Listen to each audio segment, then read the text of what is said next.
So thank you for joining us today. Can you introduce yourself and your business? Hi, my name is Edmond Kamara, and I'm the founder and creative director for Fashion Industry Insiders. Fashion Industry Insiders is a brand that brings other brands together, give them a platform, bring creative people together to give them exposure. Perfect. And how did you get the idea for your business?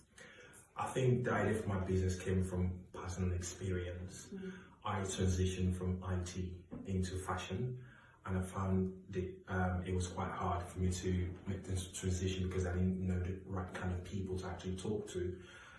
So I had to go through the hard way, more or less, in terms of finding resources, people resources, and financial support to actually do what I want to do. So it's from that experience that I thought, you know what, there has to be other people out there who might be going through the same thing. So that's where the idea came from, for me to set up Fashion Industry Insiders, which is literally a portal to bring creative people together and connect them with the right kind. What steps did you take to go from idea to bringing your business to life? I think I just ran with it. I did. I just literally just ran with it. But obviously, when you have an idea and it's literally just an idea in your head, you have to sit down and write it down, quite literally create a business plan. And once you do that, you actually challenge yourself what you think you know. When you create a business plan, it forces you to think further. It forces you to think about your competitors, your audience, and things like that. And from the business plan now, you actually start to implement, and you need the right people also around you, and people who've done something similar, or people who could motivate you, or you need those people around you to actually push you, more or less. So that's how I moved my idea to actual implementation. So what tools do you use to be able to face your fears and keep pushing forward, and what support do you have to help you do that?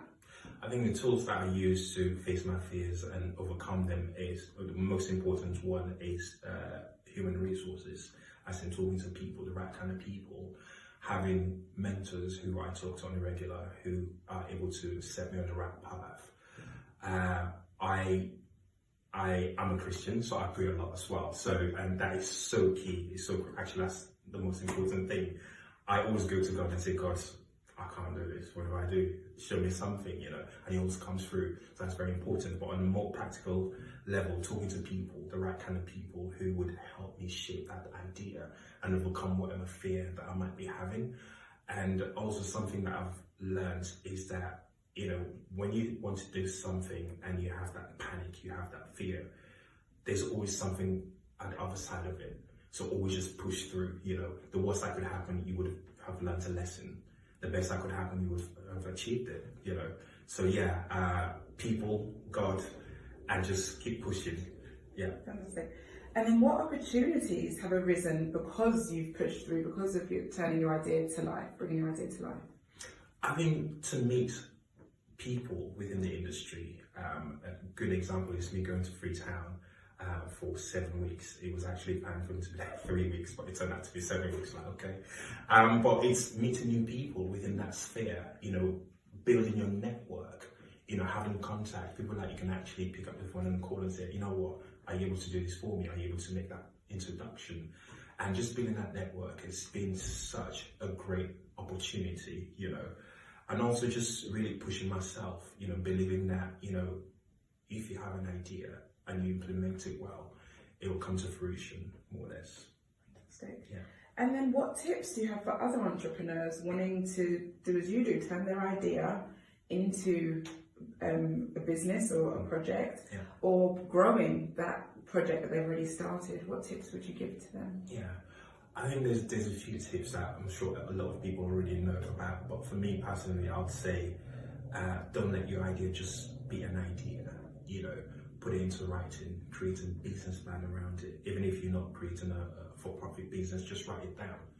Get checks and balances, put a structure around it. Because one thing I know for sure about passion is it goes up and down. It's not consistent at all. You might wake up and you don't feel like doing it, then what? But if you have a structure to say, every day I'm going to wake up and do this, you push yourself to that. So that's very key.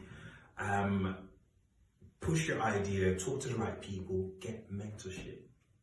very important, very, very important, because a lot of people might see something that you might not see. You might have the big idea, but there are certain details that you wouldn't know. So when you talk to the right people, they'll be able to spotlight those things that you can actually fix and create a whole business around. So yeah, that's what I'll do. And so my final question, based on what you've just said, is how did you find your mentors? Because I know people struggle to find a mentor. Yeah. So how did you find your mentors? So I think some of the mentors, I have more than one mentor, by the way. Some of the mentors that I met were through other business associates.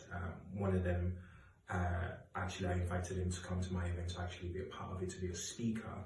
And then afterwards, I was like, you know what, I want you to mentor me. He was like, yeah, why not? You know, and my current mentor, who is Albert, I found through Afford. I found through Afford, and of course, Afford has been a great resource to actually push my current project. So, yeah.